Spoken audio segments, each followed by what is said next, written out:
At 9 o'clock on a winter night inside Manhattan's Grand Monarch Hotel, Evelyn stood 6 months pregnant while her husband's mistress smirked beside him. "Maybe you should leave before you embarrass Adrian again," Vanessa whispered. Adrian removed his wedding ring and said coldly, "Go home, Evelyn." Then a black Rolls-Royce stopped outside. 6 bodyguards entered, bowed to her, and said, "Miss Ashford, the board is waiting." Adrian's face went pale. So who was the woman he had just humiliated? Stay with us and subscribe to discover how his pregnant wife turned the entire empire against him. Smiles while you still can, Vanessa. "Those men aren't here for my husband." Evelyn had not planned to say it aloud. The words left her quietly, almost gently, as she stood beneath the crystal lights of the Grand Monarch Hotel ballroom. One hand rested below her stomach. The other held a glass of sparkling water she had stopped drinking 20 minutes earlier. Across from her, Vanessa Cole's smile did not disappear. It sharpened. Vanessa wore a red silk gown that caught every flash from the photographers near the stage. Her blonde hair fell in polished waves over one shoulder. Diamonds glittered at her throat. One hand rested on Adrian's arm with a familiarity no married woman should have had to witness.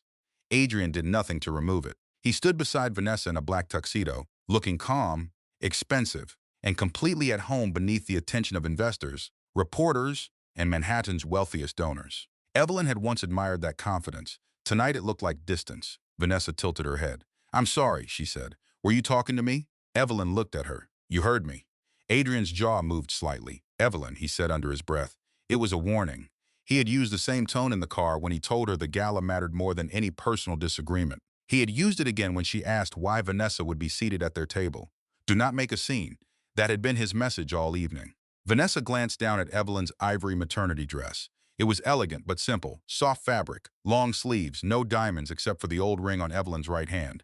Vanessa smiled again. "I was only surprised to see you," she said. "Adrian told me you weren't feeling well. I felt fine until I arrived." A nearby couple fell silent. Adrian noticed. He moved closer, lowering his voice. "This is neither the time nor the place." Evelyn met his eyes. "Then when is the right time to ask why another woman is wearing your attention like it belongs to her?" Vanessa's hand remained on his sleeve. Adrian looked at it. For 1 second, Evelyn believed he would step away. He did not. Instead, he glanced toward the ballroom entrance, where 2 members of the company's board were speaking with a financial reporter. "The merger announcement is in less than an hour," he said. "I need tonight to go smoothly." Evelyn gave a short, humorless laugh. "You need tonight to go smoothly?" "Yes. And what do you need from your wife?" His expression hardened. "I need you to stop." The answer landed between them. Vanessa lowered her eyes, pretending discomfort, though satisfaction pulled at the corner of her mouth. Evelyn had spent 3 years defending Adrian to people who doubted him. She had defended his long hours, his missed dinners, his impatience, and his growing need to control every part of their lives. "He is under pressure." He did not mean it that way. "He's trying to build something." Those excuses sounded foolish now. A waiter passed with a tray of champagne. Vanessa lifted a glass. "You should sit down, Evelyn," she said. "Standing this long can't be good for the baby." Evelyn looked at the champagne, then at Vanessa. "Concern doesn't suit you." Vanessa's eyes flashed. Adrian stepped between them just enough to block the view of the people nearby. Enough. Evelyn turned to him. That was when she noticed his left hand, bare. She stared at the pale strip of skin where his wedding ring should have been. "Where is it?" Adrian followed her gaze. His fingers curled once. It was uncomfortable. "Your ring was uncomfortable. My hand has been swollen." Vanessa looked away too quickly. Evelyn had lived with Adrian long enough to know when he was lying. He became more precise, more controlled. He answered too fast. She set her glass on the nearest table. "When did your hand start swelling?" Adrian's voice dropped.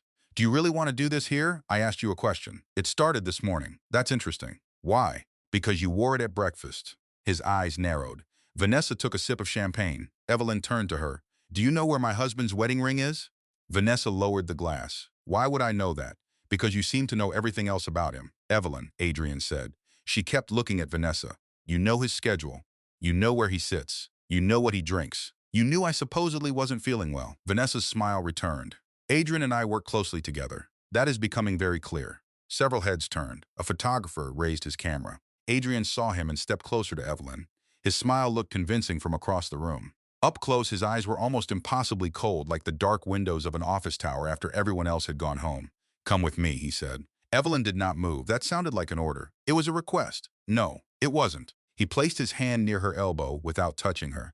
"Please." It was the first polite word he had offered her all evening. She followed him away from the ballroom floor, not because he had asked, but because she refused to let strangers watch their marriage fall apart for entertainment. They stopped in a quiet hallway outside the private dining room. The music softened behind the closed doors. A hotel employee pushed a cart past them and kept his eyes lowered. Adrian turned. "What are you trying to accomplish?"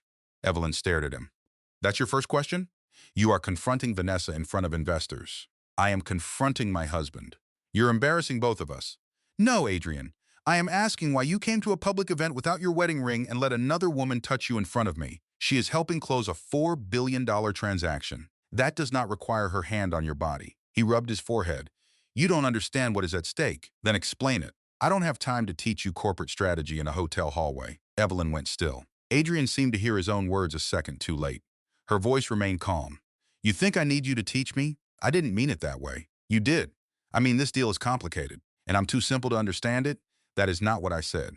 "It is what you believe." He looked toward the ballroom doors. That small movement told her everything. Even now, his attention remained inside the room. With the cameras, with Vanessa, with the merger, not with his wife. Evelyn pressed her palm against her stomach as the baby shifted. Adrian noticed. For a moment, concern broke through his irritation. "Are you okay?" "The baby moved. Do you need a doctor?" "No, we can have someone examine you upstairs." I said no. He lowered his voice. "You shouldn't get this upset." Evelyn almost smiled. "Then stop giving me reasons." Adrian exhaled through his nose. "Go home."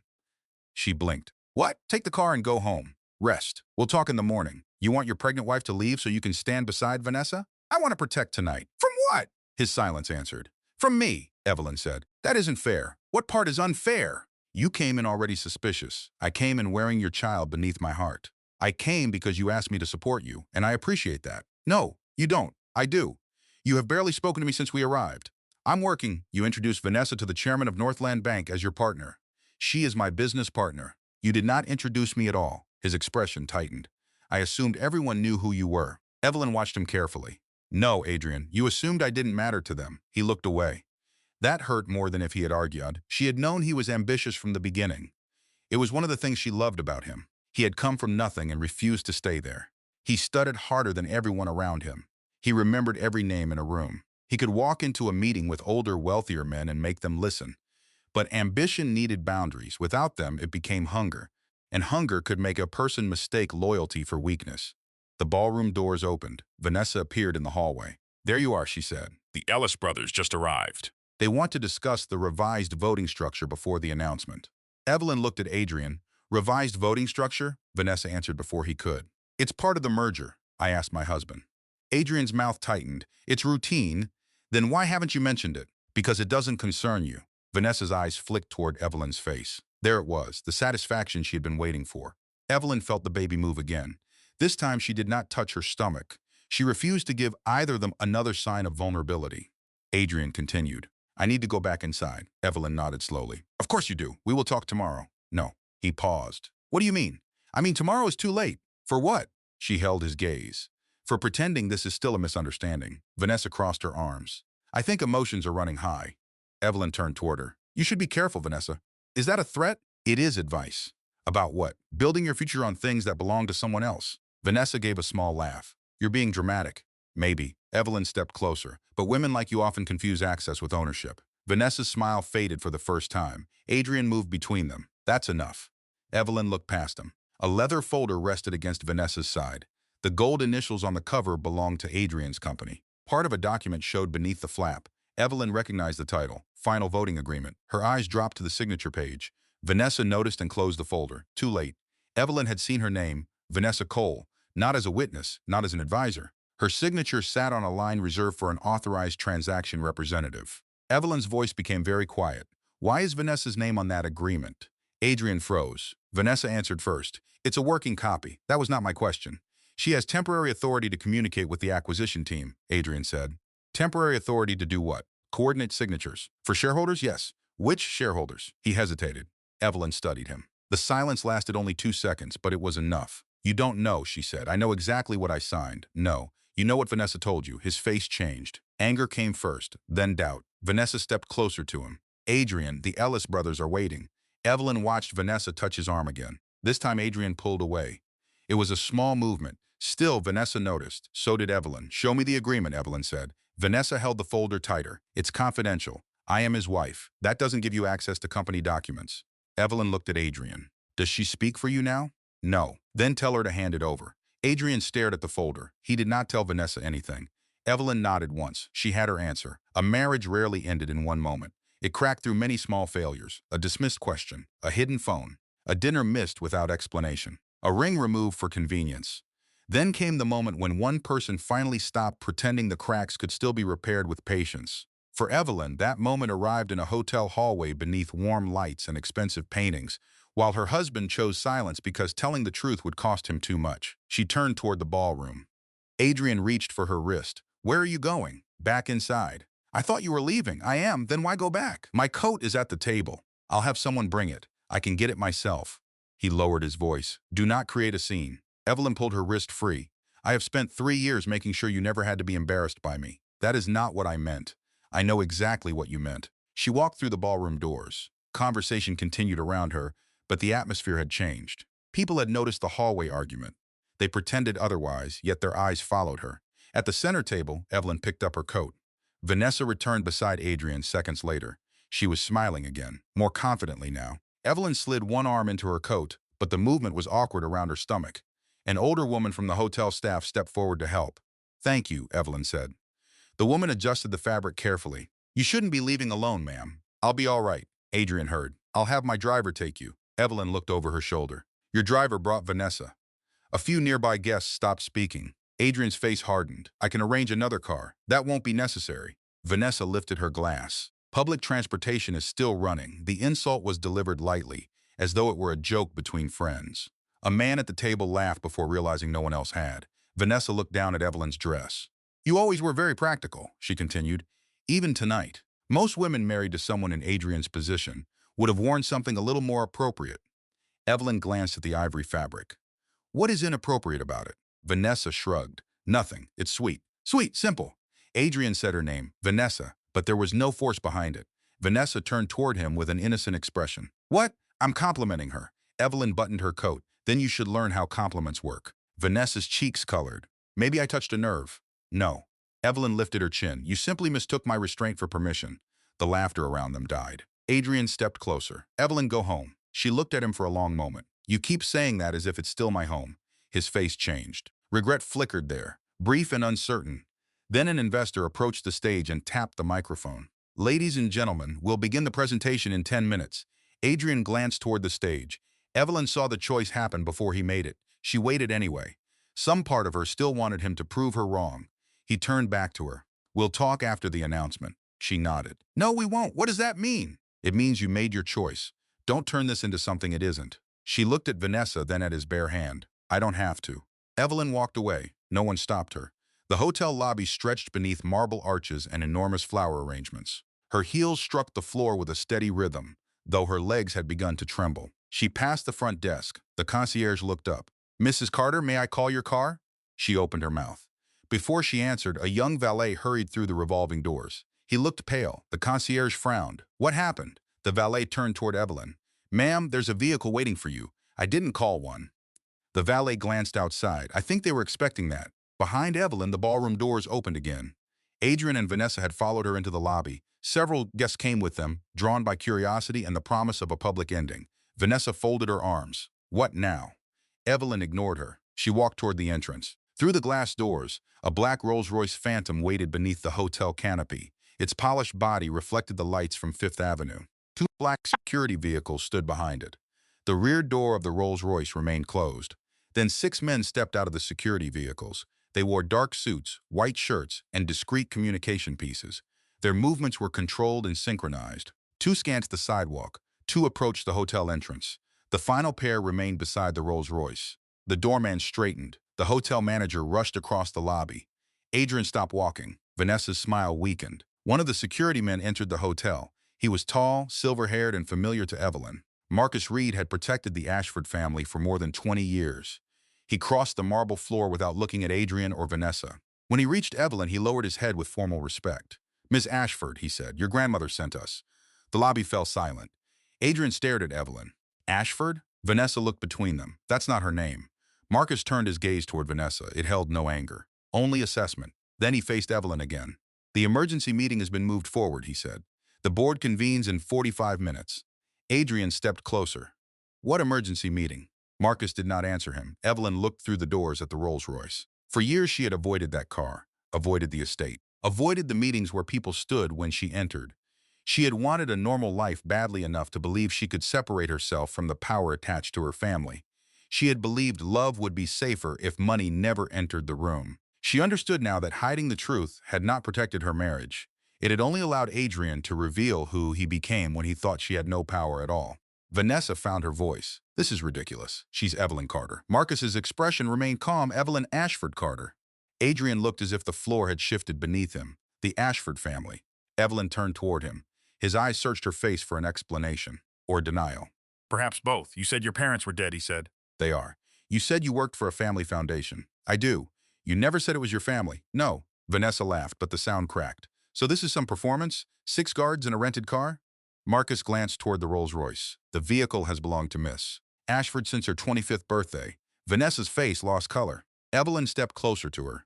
The woman who had mocked her dress now looked uncertain beneath the same ballroom lights that had made her seem untouchable minutes earlier. Evelyn spoke softly. Smile while you still can, Vanessa. Vanessa's lips parted. Evelyn looked toward the folder in her hand. Those men aren't here for my husband. Adrian followed her gaze. The meaning reached him slowly. The voting agreement, the merger, the emergency board meeting. His face turned pale. Evelyn, he said, what exactly is happening? She held his eyes. You told me the company's business didn't concern me. I was angry. You told me to go home. I made a mistake. No. Her voice remained quiet. You made several. Marcus opened the hotel door. Cold night air swept into the lobby. Evelyn walked outside as the 6 guards formed a protective path around her. One opened the rear door of the Rolls-Royce. Adrian came after her. Wait. She stopped beside the car but did not turn. We need to talk, he said. She looked over her shoulder. You had the entire evening. I didn't know. That was the point. His brows drew together. What does that mean? It means I needed to know who you were when you believed I had nothing to offer you. Pain moved across his face. For once, Evelyn did not rush to soften it. A hard lesson rarely arrived in comfortable language. Respect shown only to powerful people was not respect. Loyalty that vanished when it became inconvenient was not loyalty. A marriage could survive financial pressure, public gossip, and professional failure. It could not survive contempt without leaving both people damaged. Adrian took another step. Please don't leave like this. You asked me to leave. I didn't understand. You understood that I was your wife. The words stopped him. Vanessa remained beneath the hotel canopy, clutching the folder against her red gown. Her confidence was gone now. In its place stood calculation. Evelyn recognized it immediately. Vanessa was already planning her next move. That meant the night was not finished. It had only changed rooms. Evelyn entered the Rolls-Royce. Marcus closed the door behind her. Through the tinted window, she saw Adrian standing on the sidewalk without his wedding ring. Vanessa stood several feet behind him, holding an agreement she had no legal right to control. The car pulled away from the hotel. Evelyn rested one hand over her baby and looked toward the lights of Manhattan. For the first time in 3 years, she stopped running from the Ashford name. And 45 minutes away, a boardroom full of powerful people was about to learn that Adrian Carter had never owned the empire he was preparing to trade. His pregnant wife did. The Rolls-Royce moved through Manhattan traffic while Evelyn watched the hotel disappear behind them. Her phone lit up again. Adrian, she let it ring. A second call came less than a minute later, then a third. Marcus Reed sat across from her, his posture straight, his expression unreadable. He had worked for the Ashford family since Evelyn was a child. He had taught her how to notice exits in crowded rooms, how to recognize when a stranger was watching her, and how to keep fear from controlling her decisions. He looked at the phone. Would you like me to block the number? No. Would you like privacy? I don't know what I'd say to him. Marcus glanced through the windshield. You don't owe anyone an immediate answer while you're angry. I'm not angry. He raised one eyebrow. Evelyn looked down at her hands. Fine, I'm angry. You're also hurt. That sounds worse. It usually is. The baby moved beneath her palm. Evelyn adjusted the seatbelt and leaned back against the soft leather. Her phone stopped ringing. A message appeared. Please answer. We need to talk before you do anything. She read it twice. Before you do anything. Adrian was not asking whether she was safe. He had not asked whether the baby was all right. His first concern was what she might do. Marcus noticed her expression. What did he say? He wants to talk before I do anything. That sounds like a man who has finally realized actions have consequences. Evelyn locked the screen. He thinks the car changed everything, didn't it? No. The car only showed him what was already true. Marcus nodded. That distinction will matter later. The city passed outside in streaks of glass, headlights, and late-night crowds. Evelyn had spent years moving through Manhattan without security whenever possible. She took ordinary cars. She wore simple clothes. She worked from a modest office downtown under the name Evelyn Carter. She had told herself the quieter life made her free. Tonight, freedom felt more complicated. The Rolls-Royce turned onto East 74th Street and stopped before a limestone mansion hidden behind black iron gates. Warm light filled the tall windows. Two security officers stood near the entrance. The Ashford residence had belonged to her family for 4 generations. Evelyn had not slept there since the week before her wedding. Marcus opened the car door. "Your grandmother is in the library." "Of course she is." "She has also called 3 attorneys, 2 trustees, and the chairman of Northland Bank." Evelyn stepped onto the sidewalk. "She never wastes time." "No," Marcus said. "She wastes other people's excuses." Inside, the house smelled faintly of cedar and old books. The entry hall was quiet, though Evelyn could hear voices beyond the library doors. A housekeeper named Clara hurried toward her. "Miss Evelyn." Clara's eyes dropped to Evelyn's stomach, then rose again. "Are you all right?" "I'm fine. You look tired." "I am." Clara touched her arm. "You should eat something." "I will." "That means you won't." Evelyn almost smiled. "Tea then, and toast." "Fine." Clara hurried toward the kitchen. Marcus opened the library doors. Margaret Ashford stood near the fireplace with a silver-tipped cane in one hand. At 78, she still carried herself with the authority of someone who had spent decades being underestimated and had learned to use it. Her white hair was pinned neatly at the back of her head. She wore a navy dress and a strand of pearls. 3 people sat around the long table behind her, but Margaret ignored them when Evelyn entered. She crossed the room. Then she slapped Adrian's wedding invitation onto the nearest desk. "I warned you." Evelyn removed her coat. "Hello to you too, grandmother. I told you that hiding your identity would not make a man honest. You said it would make him resent me. I said a marriage built around a secret would eventually force both people to lie." Evelyn's face tightened. Margaret's anger softened for half a second. She reached out and touched Evelyn's cheek. "Did he hurt you?" "Not physically." "That was not what I asked." Evelyn looked away. Margaret turned to Marcus. "What happened?" The husband removed his wedding ring. Vanessa Cole displayed physical familiarity with him in public. Miss Ashford found Miss Cole's signature on a confidential voting agreement. Margaret's gaze became sharp. She signed what? A final voting agreement connected to the merger. One of the attorneys rose from the table. Daniel Price was in his early 60s, with rimless glasses and a tired face that made him look more gentle than he was. "Was Vanessa listed as an authorized representative?" "Yes," Evelyn said. Daniel closed his folder. "That authority should never have been granted. Adrian said it was temporary. Temporary authority can still cause permanent damage." Margaret motioned toward the table. "Sit." Evelyn remained standing. "I don't want a meeting." "You have one." "I just left my husband at a hotel with another woman, and that woman may now have access to voting documents that affect your controlling interest." "I understand that. Do you?" The question stung. Evelyn looked at the people around the table. Daniel Price, Rebecca Shaw, the Ashford Trust's general counsel, Thomas Bell, one of the independent trustees. All 3 had watched her grow up. All 3 now looked concerned. She pulled out a chair and sat. Clara entered with tea, toast, and a bowl of soup. Margaret pointed at the food. "Eat, grandmother. You're pregnant. You can be furious and nourished at the same time." Evelyn picked up the spoon. Rebecca opened a thick folder. "The merger vote is scheduled for tomorrow evening. Adrian's team has been collecting proxies from minority shareholders." "I know. Some of those proxies appear to depend on the assumption that Ashford Trust will remain passive." Evelyn paused. "Why would they assume that?" "Because you have never exercised your direct voting authority." Margaret tapped her cane against the floor. "Because you wanted to play ordinary." Evelyn set down the spoon. "I wanted one part of my life to belong to me." Margaret's expression did not change. "Then you should have built that life with honesty." Daniel leaned forward. Evelyn, this is not about judging your marriage. We need to know whether Adrian knew you were the beneficial owner. "He did not." "Did he ever ask about the foundation?" "He knew I worked there." "Did he know you appointed its board?" "No." "Did he know your income came from a trust?" "He believed I had a small inheritance from my parents." Thomas Bell spoke for the first time. "That means Adrian may believe Ashford Holdings has no active controlling shareholder." Evelyn looked at him. "What exactly are you saying?" Rebecca turned a document toward her. "If Adrian signs the merger agreement under that assumption, he may transfer operational control before you exercise your voting rights." "Can he do that legally?" "Only if the board believes the transaction protects the shareholders." "Does it?"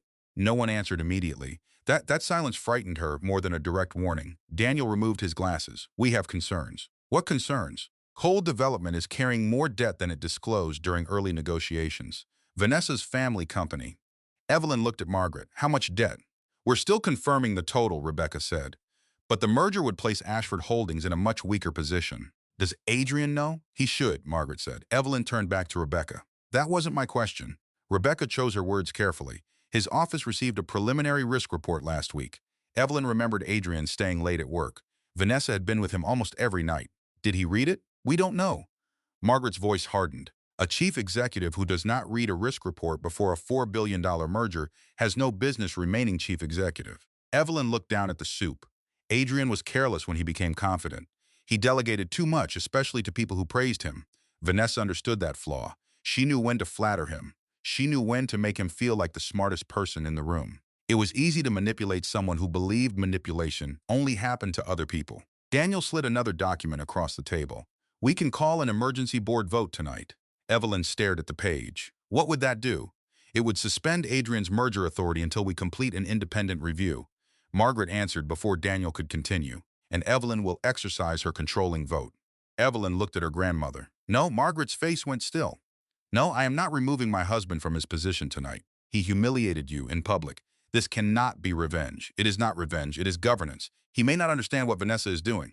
Margaret gave a cold laugh. That is not a defense. It matters to me. You still love him. Evelyn did not answer. Margaret walked around the table and stopped beside her. Love does not require blindness. I'm not blind. You married a man without telling him who you were. He built a career inside your family's company without knowing who owned it. Now he is signing documents for another woman while telling his pregnant wife to leave the room. Every word was true. That did not make the decision easier. Evelyn pushed back her chair and stood. I need one day. Margaret stared at her. For what? To give Adrian the chance to tell me the truth. Rebecca closed her folder. The merger vote is tomorrow evening. I know. If he signs before then, the transaction becomes more difficult to stop. I will call an emergency vote if he refuses. Margaret shook her head. You are offering mercy to a man who did not offer you dignity. I am offering him one chance. To do what? Evelyn took a breath. To confess the affair, cancel the merger, explain every document he signed, and tell me why Vanessa has authority she should never have received. Thomas Bell looked uneasy. 24 hours could give Miss Cole time to move the proxies. Then we monitor every transfer. Rebecca nodded slowly. We can place the legal team on alert. Margaret faced Evelyn. You are risking the company. I am limiting the risk. You are protecting your marriage. I am deciding whether there is still a marriage to protect. The room went quiet. Evelyn continued. If I remove him tonight, I will never know whether he would have chosen the truth without being forced by my name. Margaret's eyes narrowed. He already chose. He chose when he thought I had no power. I need to see what he does when he understands the consequences. That sounds like another test. Evelyn flinched. Margaret saw it. Her voice softened. Marriage should not be a series of hidden examinations, Evelyn. People fail tests they never agreed to take. The lesson landed hard because Evelyn knew her grandmother was right. She had wanted proof that Adrian loved her without money. She had never asked whether hiding her identity was fair to him. Still, his betrayal belonged to him. Her secret had not placed Vanessa's hand on his arm. Her secret had not removed his wedding ring. Evelyn lifted her chin. Give me 24 hours. Margaret looked at the attorneys. Daniel spoke first. We can prepare the emergency motion and hold it unless the merger moves forward. Rebecca nodded. I'll have the proxy activity monitored in real time. Thomas remained hesitant. This is dangerous. So is acting while angry, Evelyn said. Margaret studied her granddaughter for a long moment. 24 hours. Thank you. Do not thank me yet. Margaret returned to the fireplace. If Adrian lies again, you act. I will. You do not protect him from the consequences. I won't. You do not confuse his regret with accountability. Evelyn looked at her grandmother. I understand. Margaret's expression suggested that understanding something and living by it were very different tasks. Across town, Adrian stood in a private suite above the Grand Monarch Ballroom, staring at a photograph of the Rolls-Royce leaving the hotel. Vanessa had poured herself a drink. She stood near the window, still wearing the red gown. Adrian's phone lay on the desk between them. Evelyn had not answered any of his calls. Vanessa took a sip. This is clearly a performance. Adrian did not look at her. Marcus Reed doesn't perform. Who? The man who met her in the lobby. You know him? I've seen him at Ashford shareholder meetings. Vanessa lowered the glass. Security? Director of Family Protection. For Margaret Ashford? For the entire family. Vanessa walked toward him. So Evelyn is related to them. She's more than related. You don't know that, he called her Miss Ashford. People can call anyone anything. The hotel manager recognized her. Vanessa's patience slipped. Adrian, rich families love drama. Maybe her mother worked for them. Maybe they took pity on her. He finally looked at her. Northland Bank's chairman bowed to her. Vanessa blinked. When? In the ballroom. I thought he was greeting someone behind her. She set down the glass. Adrian remembered other moments now. A dinner 2 years earlier, when Daniel Price had approached their table and asked Evelyn whether she had reconsidered the voting matter. Evelyn had told Adrian it concerned the foundation. A holiday reception where Margaret Ashford had watched him from across the room with open disapproval. the antique ring Evelyn never removed.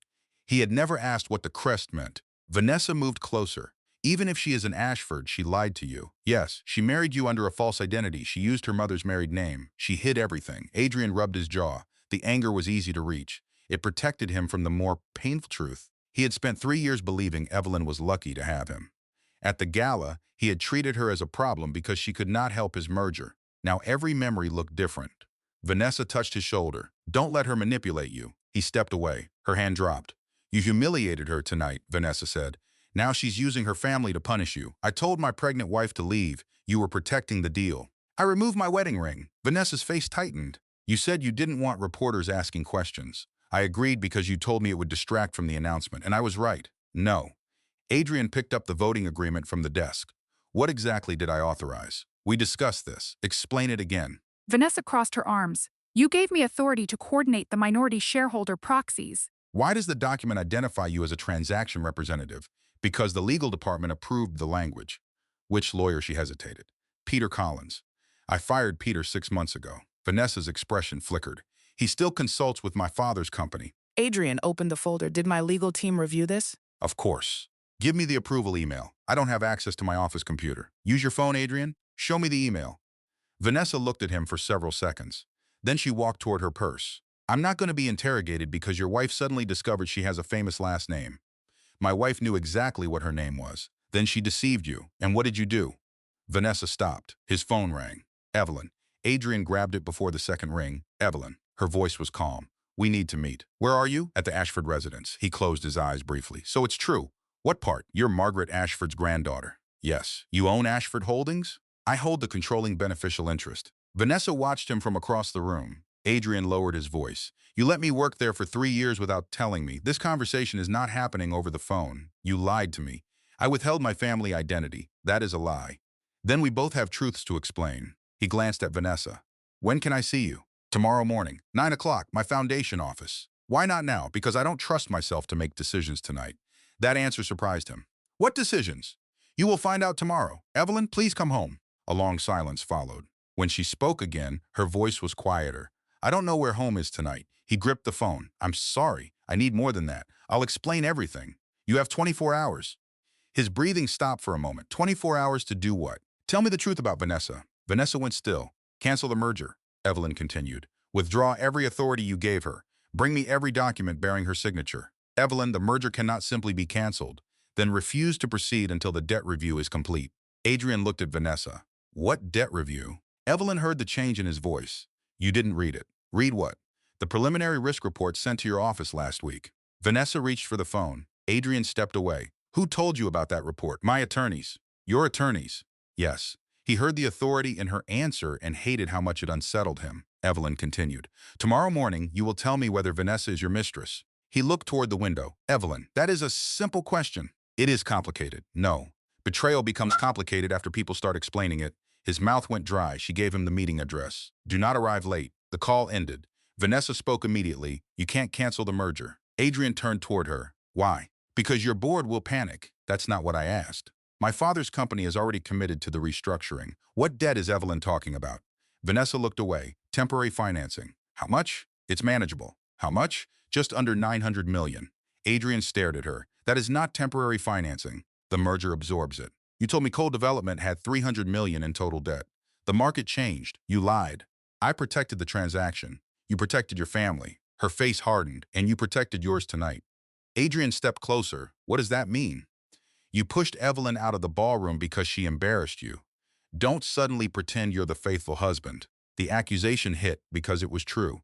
Vanessa picked up her purse. This deal is bigger than your marriage. That is what I told myself. And you were right. No, he looked at the voting agreement. I was convenient.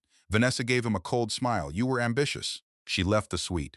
Inside the elevator, she pulled out her phone. Her father answered on the first ring. Did he sign?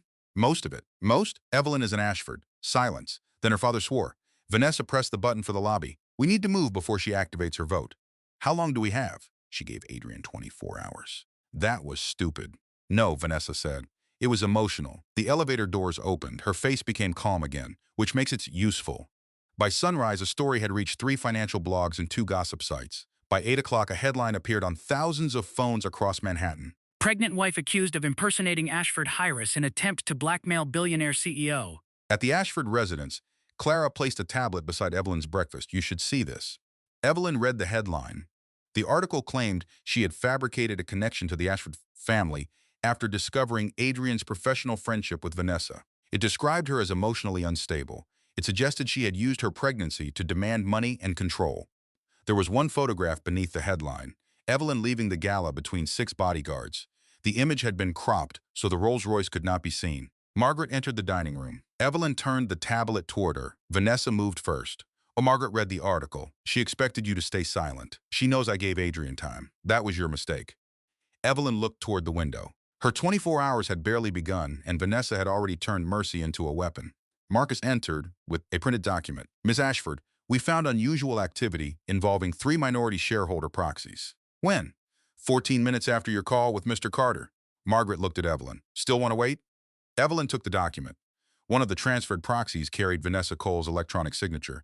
Below it sat a second authorization, Adrian Carter. Evelyn stared at his name. Then she picked up her phone and called the foundation office. Cancel my morning meetings, she said. Prepare the conference room for Adrian. Margaret watched her. What are you going to do? Evelyn folded the article and placed it beside the proxy transfer. I'm going to give my husband the chance I promised him. And if he lies? Evelyn looked at Adrian's signature one final time. Then tomorrow he won't have a company left to protect. By 8:30, the sidewalk outside the Ashford Family Foundation was packed with reporters. Camera crews blocked the entrance. Microphones rose above the crowd. Every few seconds, someone shouted Evelyn's name. Mrs. Carter, are you really in Ashford? Did you hire those bodyguards to threaten your husband? Is Adrian Carter the father of your baby? Are you trying to take over his company? From the back seat of the Rolls-Royce, Evelyn watched the crowd press against the security barriers. Marcus sat beside her. We can use the underground entrance. No, Ms. Ashford, the front entrance is unsafe. The entrance is controlled. It is still unnecessary. Evelyn looked at the cameras. They called me a fraud before breakfast. If I hide now, the footage becomes their proof. Marcus studied her face. You don't have to prove courage by placing yourself in a crowd. I'm not proving courage. Then what are you doing? I'm refusing to let Vanessa choose how I enter my own building. Marcus gave a small nod. He spoke into his radio. The 6 security officers stepped from the vehicles and cleared a path. The moment Evelyn appeared, the shouting grew louder. She wore a dark blue maternity dress beneath a long cream coat. Her hair was pulled back. The antique Ashford ring remained on her right hand. She walked slowly because the pavement was wet, not because she was afraid. A reporter pushed forward. Mrs. Carter, did you lie to your husband about your identity? Evelyn stopped. Marcus turned toward her. She looked directly at the reporter. I protected my privacy, she said. I did not steal anyone's identity. Another microphone appeared near her shoulder. Are you the controlling owner of Ashford Holdings? That question will be answered by the appropriate legal representatives. Is Vanessa Cole having an affair with your husband? Evelyn's face remained calm. You should ask my husband. She walked inside. The lobby doors closed behind her, cutting off the noise. Clara was waiting near the elevators with a cup of tea. You handled that well. I answered 3 questions. You answered them without throwing the microphone into the street. That counts as well. Evelyn took the tea. Is Adrian here? He arrived at 8:52. He was early. Barely. Evelyn stepped into the elevator. On the 7th floor, Daniel Price waited outside the conference room. His tie was crooked, and he carried 2 thick folders. The smear story is spreading, he said. I saw it. Several financial networks are repeating parts of it. Parts? They are calling you a possible Ashford heir. No one has confirmed your legal position yet. Can you confirm it? I can confirm that you are the primary beneficiary of the Ashford Trust. What about my voting authority? Daniel's expression changed. We need to discuss that. Evelyn looked through the glass wall of the conference room. Adrian stood alone near the window. He wore the same tuxedo pants from the night before with a fresh white shirt. His jacket was folded over a chair. He looked as if he had not slept. A stack of documents sat on the table. No, Vanessa. Evelyn opened the door. Adrian turned. For a moment, neither of them spoke. His gaze moved over her face, then down to her stomach. Are you all right? The baby is fine. I didn't ask only about the baby. You should have asked last night. He accepted that without argument. Daniel entered behind her and placed the folders on the table. I'll remain outside unless you need me. Adrian looked at him. I thought this was a private conversation. Evelyn took a seat. It is. Daniel is here because some of your documents may affect the trust. Adrian looked at the closed door after Daniel left. So he knows everything. He has known me since I was 9. And I knew you for 3 years. Evelyn met his eyes. You knew what I chose to show you. That is supposed to make me feel better? No. Adrian pulled out the chair across from her. I brought the agreements. He pushed the stack toward her. Evelyn did not touch it. Did you cancel the merger? I suspended the announcement. That is not the same thing. I can't cancel a transaction of this size with one phone call. You can refuse to sign. The board can remove me. Evelyn's expression did not change. That may happen anyway. He stared at her. Are you threatening me? I am telling you the situation. Adrian leaned back. For years, he had been the person with more information in every room. He set the pace. He decided which facts mattered. Now he sat across from his wife and did not know whether she could end his career before lunch. He looked at the ring on her hand. Is that the Ashford crest? Yes. You wore it every day. Yes, I asked about it once. You said it looked old. What did you say? That it belonged to my mother. That wasn't a lie. No. He laughed once without humor. You became very good at giving true answers that hid the truth. Evelyn rested her hands on the table, and you became very good at avoiding questions you didn't want to answer. Adrian's face tightened. She continued. Is Vanessa your mistress? He looked down. Evelyn waited. The silence lasted long enough to become an answer. Say it, she said. Adrian raised his eyes. Yes. The room seemed smaller after that. Evelyn did not cry. She had expected the truth. Hearing it still hurt. How long? 4 months, before or after we learned about the baby. His mouth opened, then closed. After, Evelyn turned toward the window. Below them, reporters gathered on the sidewalk, waiting to watch someone break. Adrian spoke carefully. It started during the Dallas negotiations. Do not give me a location as if that explains a choice. I'm trying to tell you what happened. Then tell me, he leaned forward. We were working late. You and I had barely spoken in weeks. You came home after midnight, I know. You canceled every appointment with the doctor. I know. I asked you what was wrong. I said I was tired. You lied. Yes. The word was quiet. Evelyn looked at him again. Did you love her? Adrian's face showed real discomfort. I thought I did. That is not an answer. I wanted what she made me feel. What did she make you feel? Important. The honesty surprised both of them. Adrian rubbed his hands together. She understood the deal. She understood what it meant to win it. And I didn't? I thought you didn't care. I cared about you. That wasn't enough for me then. Evelyn's eyes hardened. No, it wasn't useful enough. He did not deny it. She looked at the papers. What authority did you give her? Access to the minority proxy process, communication rights, temporary transaction authority. Why? She brought several shareholders into the deal. Her family company was being saved by the merger. I didn't know the debt was that high. You received the report. I never saw it. Your office received it. Vanessa controlled the review team. You allowed her to control it. Adrian's jaw tightened. I trusted her. You trusted the woman sleeping with you more than your own legal department. I made a mistake. You made a chain of decisions. Calling it one mistake makes it sound accidental. He looked away. Evelyn opened the first agreement. Vanessa's signature appeared on 3 separate pages. Adrian's signature appeared beneath each authorization. Did you read these? Most of them. Most? The terms were reviewed by Vanessa's counsel. Evelyn closed the folder. Her counsel protected her family. Who protected Ashford Holdings? Adrian did not answer. She pushed the documents back. You are suspended from any further merger activity until the board reviews this. You can't suspend me alone. Maybe I can. His eyes narrowed. You still don't know? Evelyn looked toward the glass wall. Daniel stood outside with Rebecca Shaw. Both looked tense. What happened? Evelyn asked. Daniel entered. We have a problem. Adrian stood. What problem? Daniel placed a certified copy of the trust summary on the table. This confirms Evelyn as the primary beneficiary of the Ashford Trust. Adrian looked at the document. So it's official. It has always been official, Daniel said. Your awareness was not required. Adrian ignored the correction. What does primary beneficiary mean in terms of voting control? Daniel glanced at Evelyn.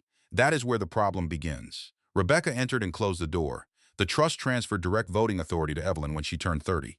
I turned 30 last year, Evelyn said. Yes. Then why can't we use it? Rebecca placed another file on the table.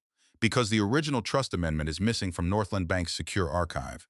Evelyn stared at her. Missing?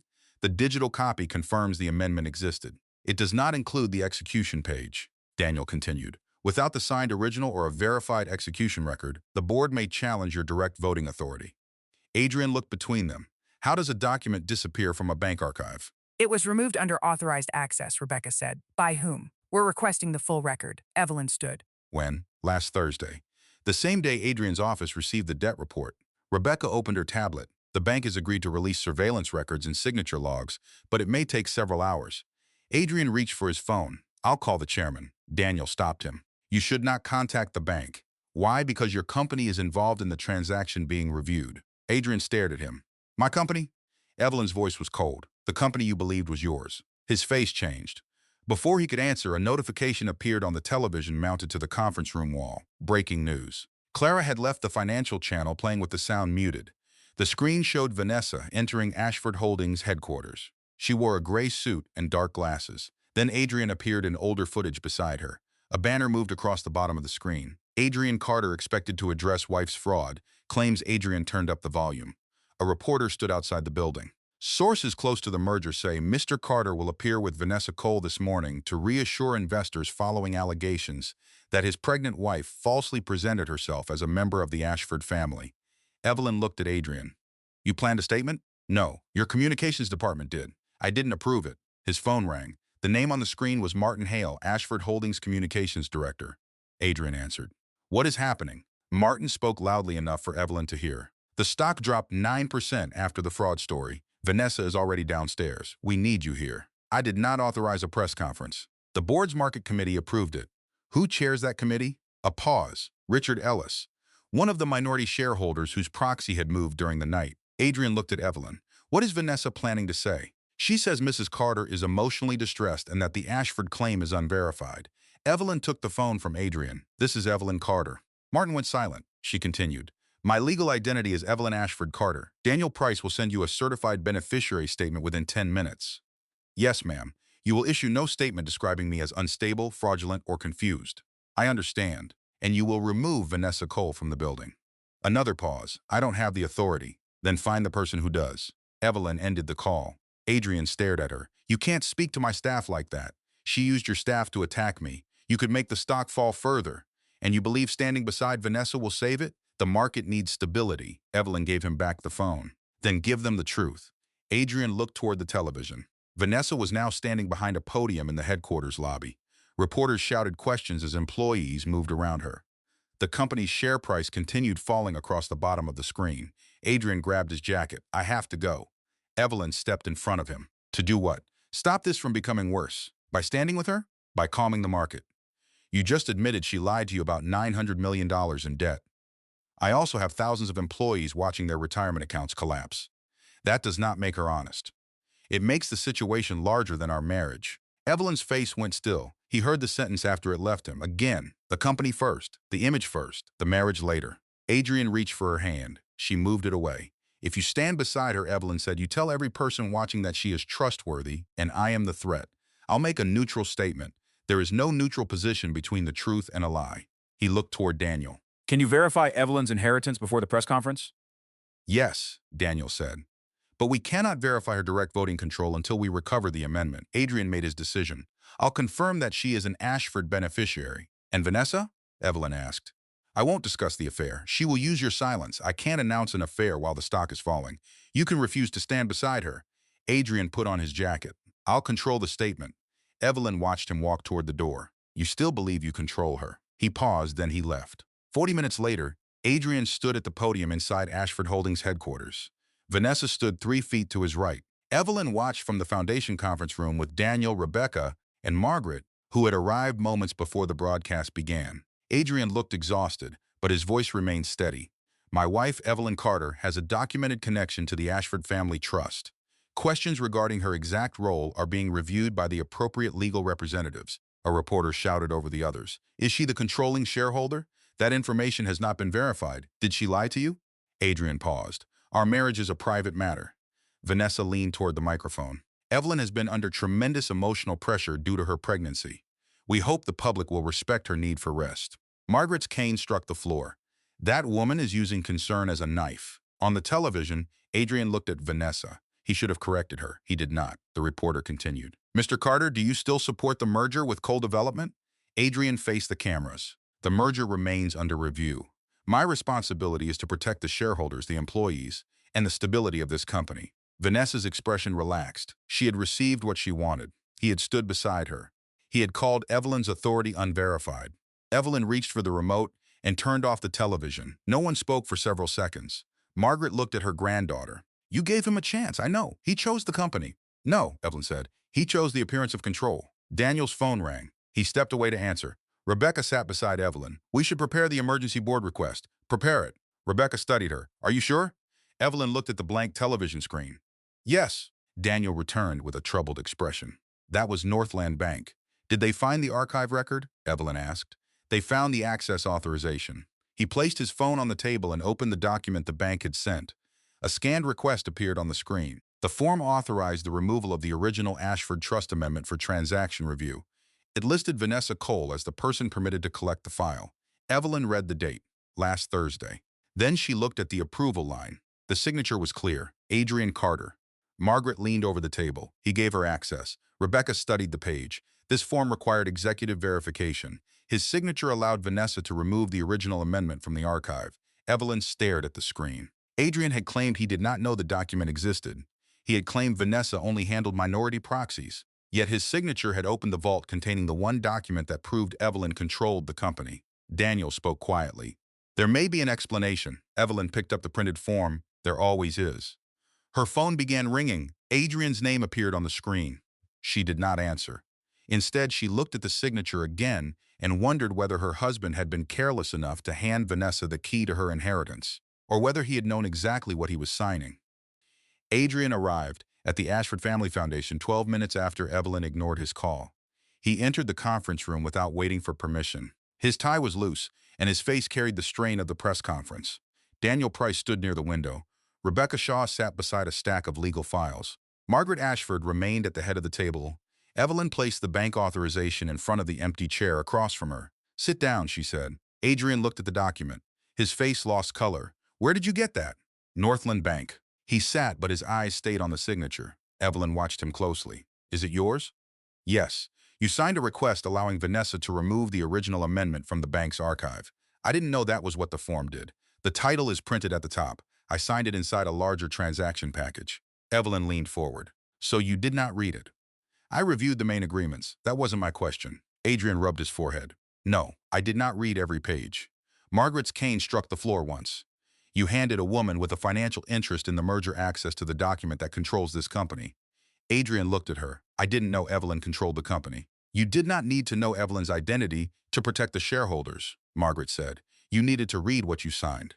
Vanessa had taught Adrian to see every warning as an obstacle placed by timid people. Margaret now made him see the simpler truth. Confidence did not excuse carelessness. A signature carried responsibility even when the person signing had trusted someone else. He looked at Evelyn. "Vanessa told me the bank needed authorization to review historical shareholder records.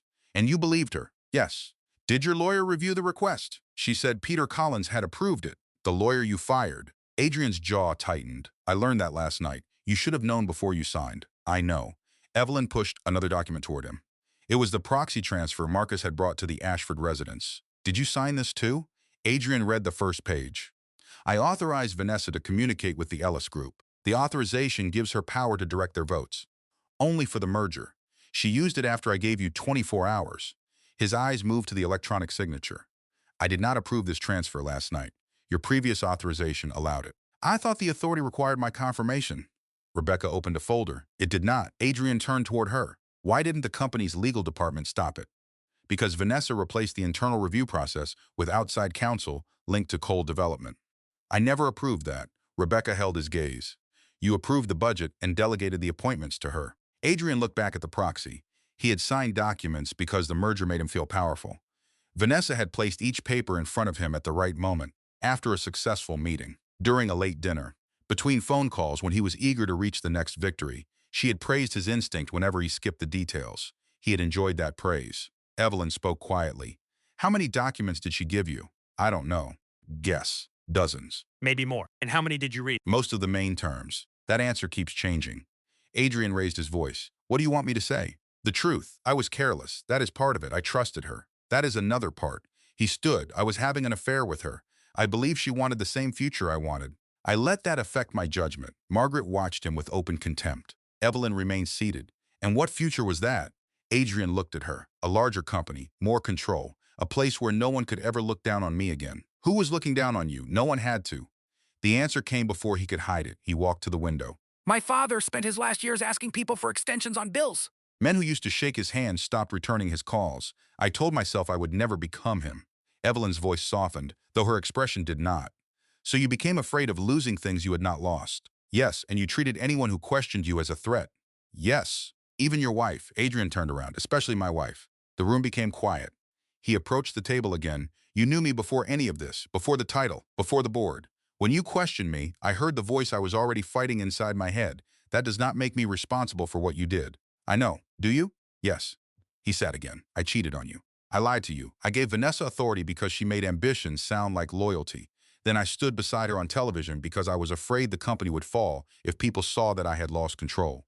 Evelyn's eyes remained fixed on him. And had you lost control? Yes. The answer carried no defense this time.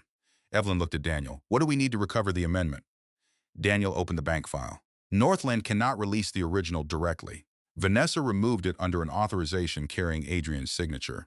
The bank now considers the document part of a disputed corporate transaction. Where is it? Cold Development's outside counsel claims it was delivered to a secure review room. Claims they have not allowed the bank to verify that. Margaret's face hardened. They took it.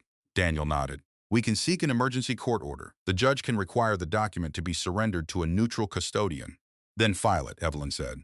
Daniel did not move. There is a condition. What condition? To establish your right to immediate relief, we must file enough of the trust record to prove your interest. Evelyn understood. My identity becomes public. Yes. How much becomes public? Your status as primary beneficiary. The date your voting authority activated. The inheritance provisions tied to your children. Adrian looked toward her stomach. What provisions? Daniel answered carefully. The trust allows Evelyn's descendants to become future beneficiaries. Reporters would have a name for her unborn child before the baby had a name of its own. They would publish estimates of the inheritance.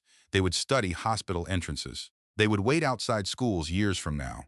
Evelyn knew how that life worked because she had grown up inside it. She had escaped it for 3 years. Margaret approached her. You can delay the filing and let Vanessa keep the amendment? We can challenge the merger through other means. How long would that take? Days, perhaps weeks. The vote is tonight. Yes. Evelyn looked at Adrian. Can you cancel it? I can recommend a delay. Can you stop it? Not if the Ellis Group and the Market Committee forced the vote. Vanessa had prepared for that. She had used Adrian's authority to gather enough minority support to proceed without him. Evelyn pressed her palm against the side of her stomach. The baby shifted. Adrian's attention moved toward the motion. I'll confess publicly, he said. She looked at him. I'll tell the press I authorized the removal. I'll accept responsibility. That does not prove my voting rights. It may give us time. Vanessa will call you a bitter man protecting his wife. I am trying to protect my child. Evelyn's face tightened. You remembered your child after the cameras turned toward you. He accepted the blow. Yes. Margaret looked at Daniel. Prepare the filing. Daniel waited for Evelyn. This is your decision. Evelyn stared at the trust summary. Her mother had spent years fighting photographers and strangers who treated family pain as public property. Evelyn remembered leaving school through back doors. She remembered adults pretending to be friendly so they could ask about money. She wanted something different for her baby. But privacy purchased through surrender was fragile. Vanessa had already learned that Evelyn valued silence. She would keep using it. Evelyn picked up a pen. File it. Adrian stepped forward. Evelyn, think about what this does to the baby. I have. The press will follow you everywhere. They already are. You could wait and allow Vanessa to trade my child's inheritance to save her father's company? I can find another way. You had months to find a better way. He stopped. Evelyn signed the declaration. Daniel collected the papers. I'll request a sealed hearing first. The court may still require a public record. Do it. He and Rebecca left the room. Margaret followed, giving Evelyn and Adrian a final look before closing the door. Adrian remained standing. What happens to us now? Evelyn looked at him. You are asking the wrong question. What should I ask? What happens to the people whose jobs depend on the decisions you failed to review? He looked toward the files. I can fix some of it. You cannot repair trust by promising a result. What do you want from me? Action. Tell me what to do. That would still make me responsible for your choices. His face showed pain. Evelyn continued. Call every board member. Tell them the merger documents may be compromised. Give the internal legal team full access. Remove Vanessa from every system you can still control. She will accuse me of retaliation. Then document your reasons. She may have enough board support to suspend me. You should have considered that before giving her authority. Adrian picked up his phone. I'll make the calls. Evelyn stood. And Adrian? He looked at her. Do not ask anyone to protect your title. Tell them what happened. He nodded once. At 11:40, Evelyn entered a courtroom in Lower Manhattan through a side entrance. The judge had granted a private emergency hearing, but the filing itself had already appeared on the court's electronic system. Reporters learned her legal name within minutes. By the time she reached the courtroom, the headline had changed. Evelyn Ashford Carter confirmed as heir to billion-dollar trust. Marcus sat behind her. Daniel and Rebecca arranged documents at the counsel table. Across the aisle, 2 lawyers represented Cold Development. Vanessa was not present. Judge Helen Walsh entered and reviewed the filings. Mrs. Carter, she said, you understand that portions of your declaration may become public? Yes, Your Honor. You also understand that the trust provisions concerning future descendants may receive media attention? Evelyn's hand rested beside the files. Yes. Do you still wish to proceed? Yes. One of the Cole attorneys stood. Your Honor, this request is an attempt to interfere with a lawful merger. Daniel rose. The applicant seeks the return of her family's original trust document. Cole Development has no ownership interest in that record. The document was obtained through a valid executive authorization. The executive who signed it has submitted a sworn statement confirming he did not authorize its removal for Cole Development's possession. The lawyer turned toward Adrian, who sat in the second row. Adrian stood when the judge addressed him. Mr. Carter, is the signature on the authorization yours? Yes. Did you read the form? No, Your Honor. The judge's expression hardened. You signed a document affecting a multi-billion-dollar company without reading it? Yes. Why? I trusted the person who presented it. That is an explanation, Mr. Carter. It is not a defense, I understand, do you? He looked toward Evelyn. I do now. The Cole attorney spoke. Mr. Carter's regret does not invalidate his signature, Daniel answered. It also does not give Cole Development the right to conceal the current location of the document. Judge Walsh looked at the attorney. Where is the original amendment? The attorney consulted a note. In a secure review room controlled by our outside counsel. Has anyone altered, copied, or removed pages from it? I have no knowledge of that. That was not a reassuring answer. The judge ordered the amendment surrendered within 2 hours to a court-appointed custodian. She also ordered Northland Bank to produce its execution records, access logs, and the notary verification connected to the trust. The Cole attorney objected. Judge Walsh raised one hand. Your client obtained a private trust document while negotiating a transaction that may be affected by that document. The court will preserve the evidence before deciding anything else. Her gaze shifted to Evelyn. The request is granted. The public filing will confirm Mrs. Carter's beneficiary status. Personal medical information and specific provisions concerning the unborn child will remain temporarily sealed. Relief passed through Evelyn, though it did not last. Temporarily? She asked. Cole Development has challenged the sealing request. I will address that after reviewing the document. The risk remained. The child's inheritance terms could still become public. Outside the courthouse, the sidewalk had become a wall of cameras. Marcus opened a path, but Evelyn stopped near the steps. Daniel leaned toward her. You do not have to speak. Yes, I do. The questions came at once. Mrs. Carter, did your husband know you were in Ashford? Are you taking control of the company? Will your unborn child inherit the Ashford fortune? Did Vanessa Cole steal trust documents? Evelyn approached the microphones. My name is Evelyn Ashford Carter, she said. I am the primary beneficiary of the Ashford Trust. The crowd quieted enough for her voice to carry. I kept my family identity private because I believed privacy would protect the people I loved. I was wrong about one thing. Silence does not protect truth when someone else is willing to replace it with a lie. A reporter raised his voice. Are you accusing Vanessa Cole? I am saying that no executive advisor, spouse, or shareholder should sign documents they have not read. Power does not reduce responsibility. It increases it. Another reporter called out. Will you remove Adrian Carter as CEO? Evelyn looked toward the courthouse doors. That decision belongs to the board. It was true for the next few hours. At 3:15, the court-appointed custodian delivered the recovered amendment to Northland Bank. The document had been sealed inside a red leather file marked with the Ashford crest. The bank compared the paper, signatures, and notary record against its original execution log. At 4:10, Daniel called Evelyn. It's valid. She stood inside her grandmother's library already dressed for the board meeting. Any alterations? No. Vanessa removed it, but she did not change it. Why? She believed the minority proxies would override it before you exercised your rights. Can they? No. Evelyn closed her eyes briefly. The amendment gave her direct voting control over every Ashford Trust share after her 30th birthday. The power had activated automatically. No meeting or public declaration was required. It had belonged to her throughout the entire merger process. Vanessa's proxies covered only minority shares. Adrian had warned investors for months that the final transaction depended on approval from the ultimate beneficial shareholder. He had repeated language prepared by the legal department without asking who that shareholder was. Northland's chairman had recognized Evelyn at the gala. The antique ring on her finger had carried the family crest into every room. The clues had surrounded Adrian. He had never looked closely because he believed he already understood his wife. At 6 o'clock, the board of Ashford Holdings gathered on the 44th floor of the company's Manhattan headquarters. Evelyn entered with Margaret, Daniel, Rebecca, and Marcus. Every person in the room stood. Adrian sat near the center of the table. He looked at her but did not speak. Vanessa sat beside her father, Charles Cole. A row of attorneys stood behind them. She wore a white suit and a calm smile. Evelyn, Vanessa said, I'm glad you decided to attend. Evelyn took the chair at the head of the table. You removed a trust document using my husband's signature. Vanessa folded her hands. I obtained it through proper authorization. You hid $900 million in debt. Our obligations were disclosed. To counsel hired by your father. Charles Cole leaned forward. This meeting concerns the merger, not personal accusations. Evelyn looked at him. Your daughter used a personal relationship with the CEO to gain authority over the transaction. That makes the relationship relevant. Vanessa's smile tightened. Adrian spoke. She is right. Every face turned toward him. Vanessa stared. Excuse me? Adrian placed a folder on the table. I gave Vanessa access that should have remained with independent legal counsel.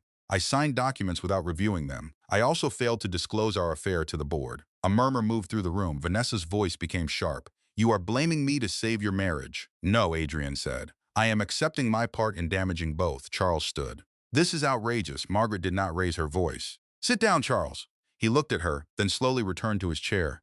Richard Ellis opened the voting file. The merger has enough minority support to proceed. Personal failures do not change the proxies. Vanessa relaxed. That is correct. Evelyn looked at Daniel. He placed the recovered amendment on the table. Vanessa's eyes moved toward the red leather file. For the first time that evening, her confidence broke. Daniel spoke. The Ashford Trust Amendment was executed 14 years ago and activated Evelyn Ashford Carter's direct voting authority when she turned 30. Richard frowned. We were told that authority had never been exercised.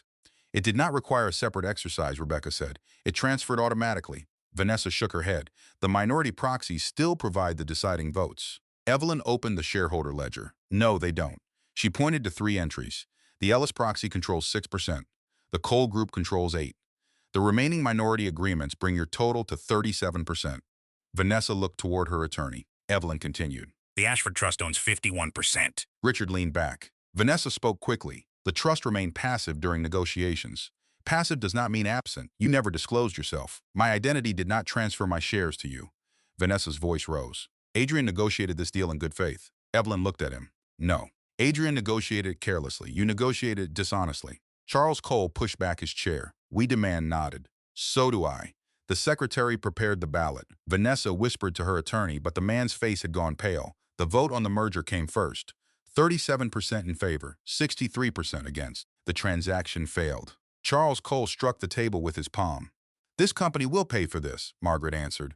Your company was expecting ours to pay for you. Evelyn turned to the next item. I moved to suspend Adrian Carter as chief executive pending an independent investigation. Adrian looked at her. Pain crossed his face, a small nod. Vanessa stood. You cannot do this.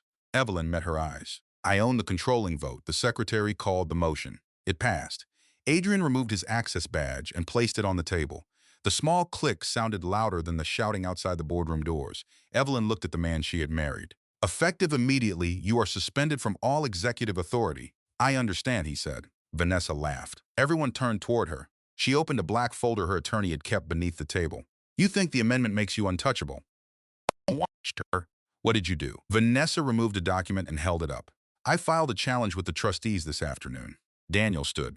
On what basis? Vanessa's smile returned thinner now. The Ashford Trust requires a beneficiary to disclose any marriage that could affect succession rights. Evelyn's face went still. Vanessa placed the document on the table. You married under a concealed identity. You never disclosed your legal name to your husband, and you never submitted the required marital acknowledgement. Margaret reached for the filing. Vanessa kept her hand over it. If the trustees agree that Evelyn violated the trust, her voting authority can be frozen. Adrian stood. What does that mean for the baby? Vanessa looked directly at Evelyn. It means her unborn child may lose succession rights too. The boardroom fell silent. Evelyn had exposed her identity, recovered the amendment, defeated the merger, and removed Adrian from power. Yet Vanessa was still smiling. This time, the document beneath her hand threatened more than a company. It threatened the future Evelyn had just sacrificed everything to protect. The trustees scheduled the emergency conference for 8 the next morning. Before that meeting, Daniel arranged a private session inside his law office on Park Avenue.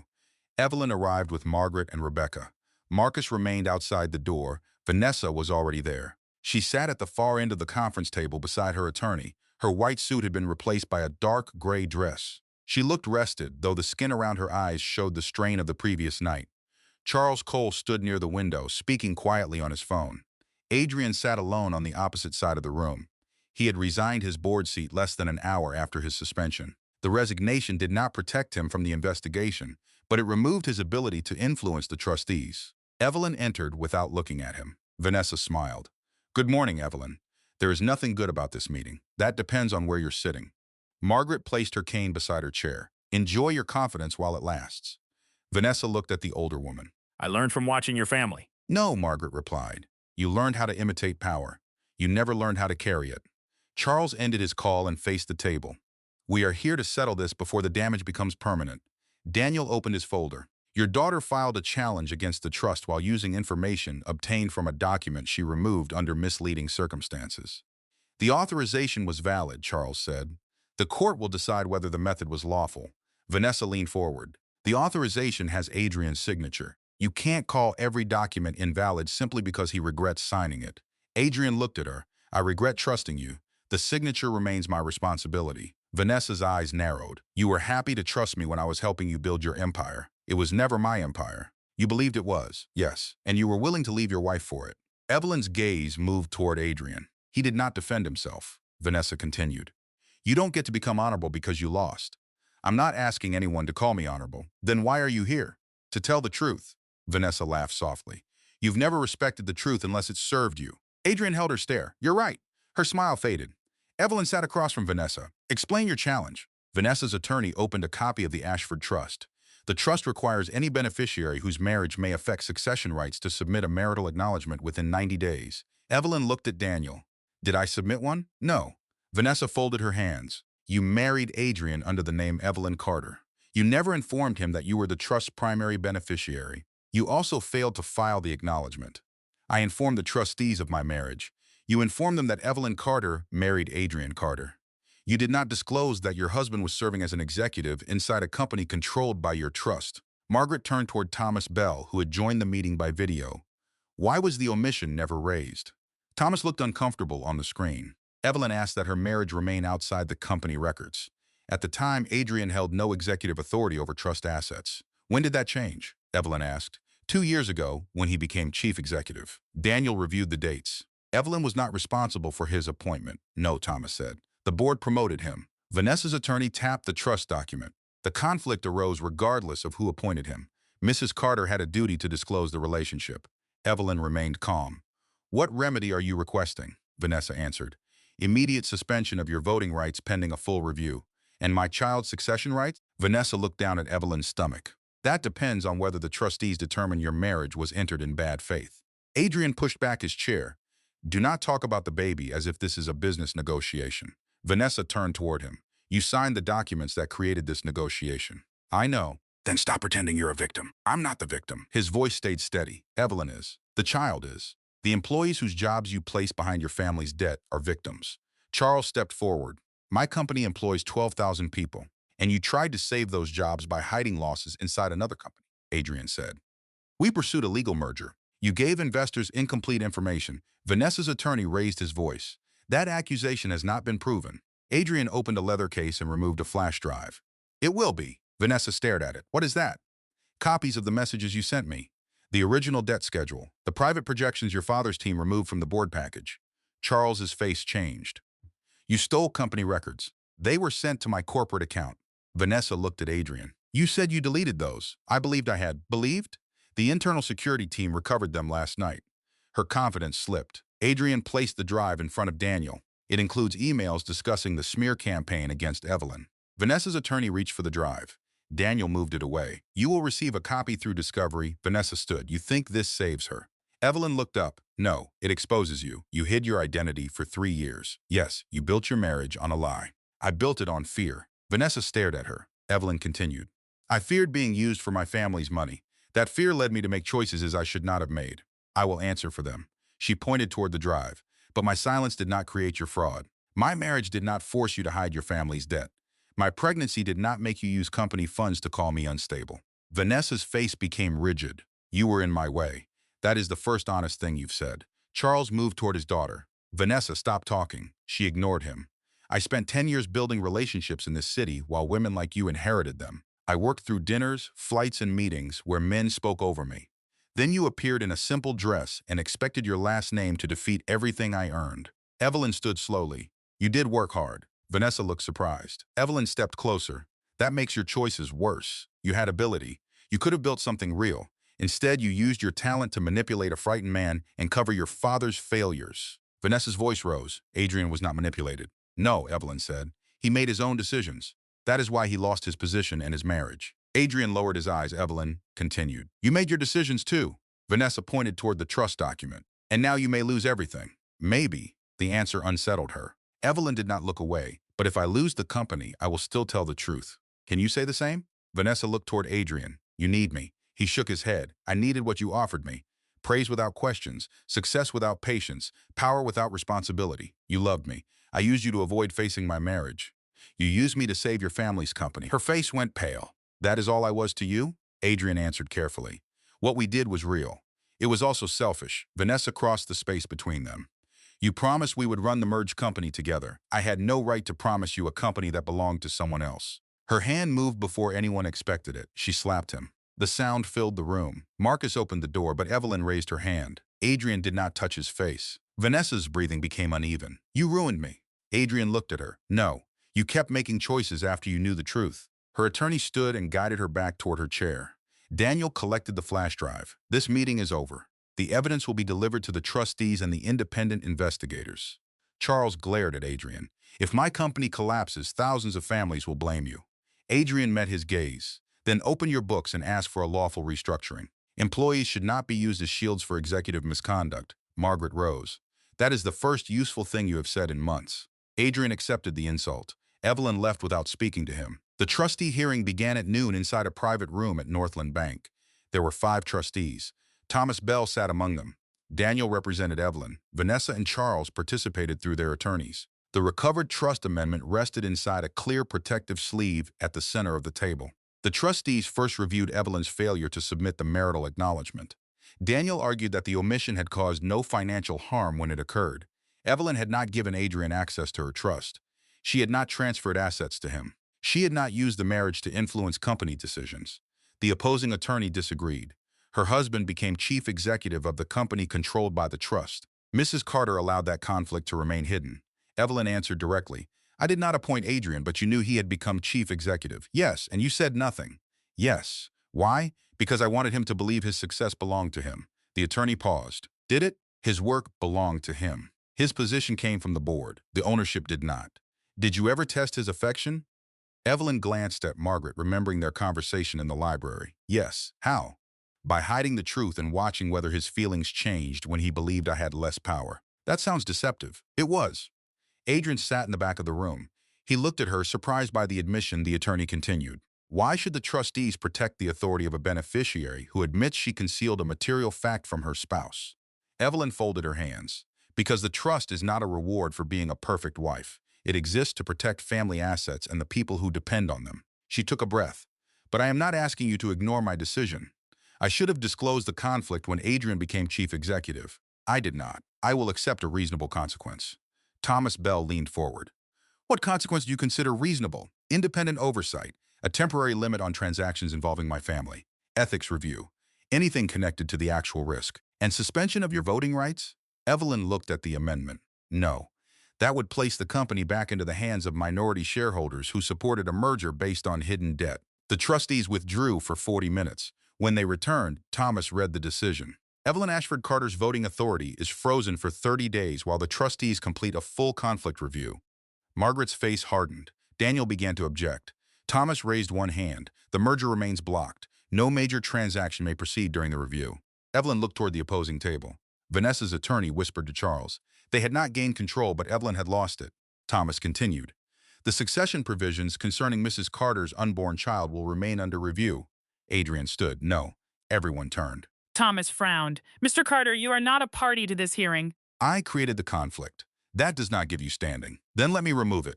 Adrian walked toward Daniel and placed a signed document on the table. Evelyn recognized the signature at the bottom.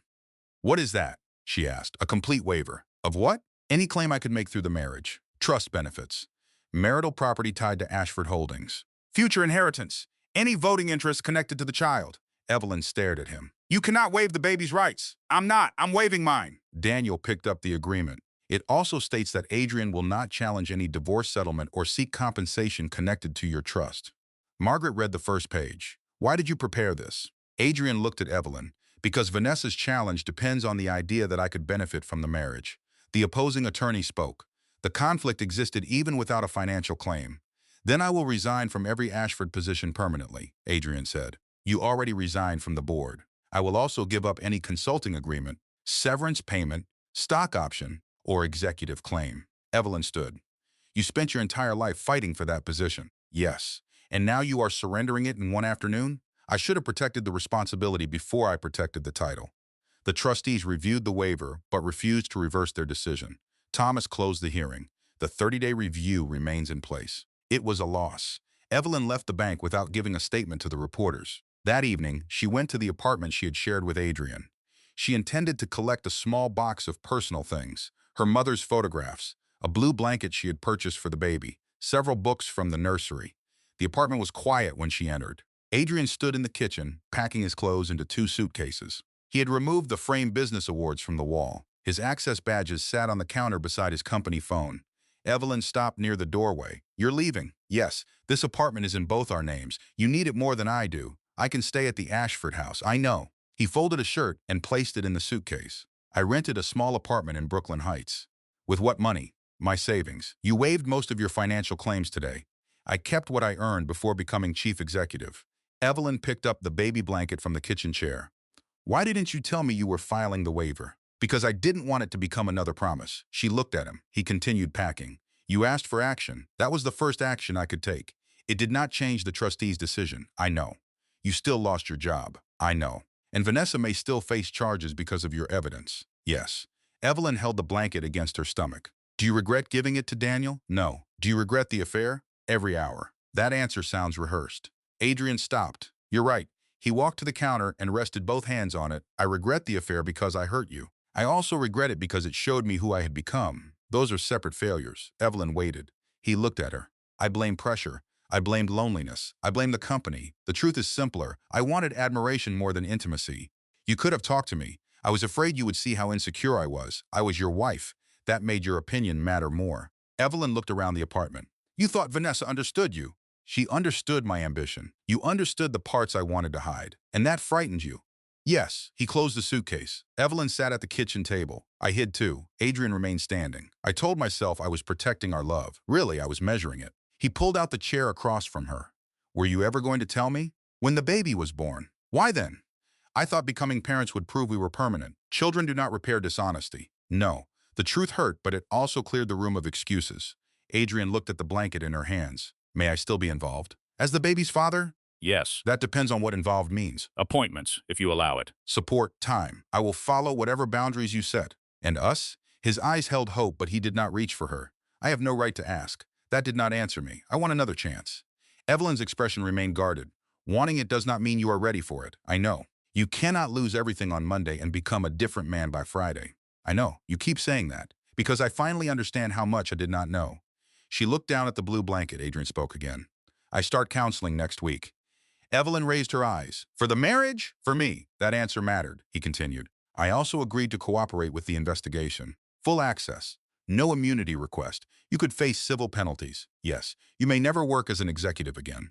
Yes. Does that scare you? More than I want to admit. What scares you most?